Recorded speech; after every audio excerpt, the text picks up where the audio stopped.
ഇന്ന് ഞാനിവിടെ ഉണ്ടാക്കാൻ പോകുന്നത് മോരുകറിയാണ്. ഇത് വളരെ എളുപ്പത്തിൽ പെട്ടെന്ന് തയ്യാറാക്കാൻ പറ്റുന്ന ഒന്നാണ്. ഇതിനാവശ്യമുള്ള സാധനങ്ങൾ: നല്ല പുളിയുള്ള മോര് 1 കപ്പ്, സവാള ഒരെണ്ണം ചെറുതായി നീളത്തിൽ അരിഞ്ഞത്, തക്കാളി ഒരെണ്ണം ചെറുതായി അരിഞ്ഞത്, ഒരു ചെറിയ വെളുത്തുള്ളി, ഇഞ്ചി ചെറിയൊരു കഷ്ണം, പച്ചമുളക് ആവശ്യത്തിന്, കറിവേപ്പില, വറ്റൽമുളക്, 1 നുള്ള് ജീരകം, 1 നുള്ള് ഉലുവ, മഞ്ഞൾപ്പൊടി 1/2 ടീസ്പൂൺ, കടുക് ആവശ്യത്തിന്, എണ്ണ ആവശ്യത്തിന്, ഉപ്പ് ആവശ്യത്തിന്. എണ്ണ ചൂടായി കഴിയുമ്പോൾ അതിലേക്ക് കടുകിട്ട് പൊട്ടിക്കുക.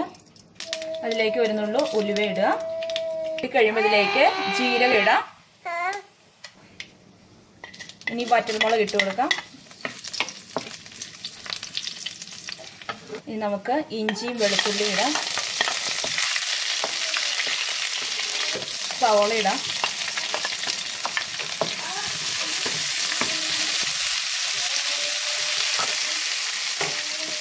പച്ചമുളക് ഇടാം.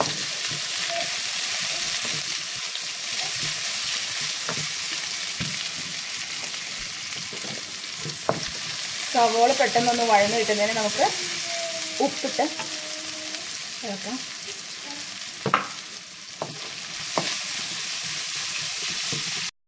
ഇപ്പോൾ സവാള ചെറുതായിട്ടൊന്ന് വഴന്നിട്ടുണ്ട്. ഇനി ഇതിലേക്ക് നമുക്ക് തക്കാളി ആഡ് ചെയ്യാം. കുറച്ചും കൂടി ഉപ്പിട്ട് കൊടുക്കാം.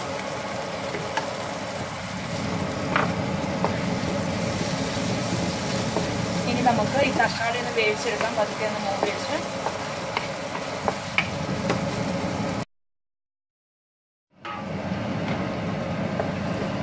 ഇപ്പോൾ തക്കാളി വെന്തിട്ടുണ്ട്. ഇനി നമുക്ക് ഇതിലേക്ക് മഞ്ഞൾപ്പൊടി ഇട്ട് കൊടുക്കാം.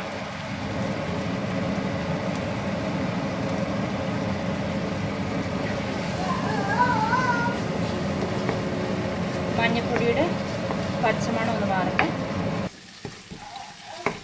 ഇനി നമുക്ക് കറിവേപ്പില ആഡ് ചെയ്യാം.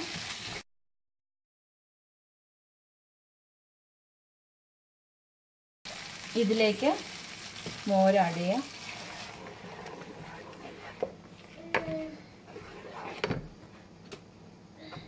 മോരൊഴിച്ച് കഴിഞ്ഞാൽ അത് തിളയ്ക്കാൻ നിൽക്കരുത്. ജസ്റ്റ് ഒന്ന് ചൂടാകുമ്പോഴത്തേക്കും വാങ്ങണം.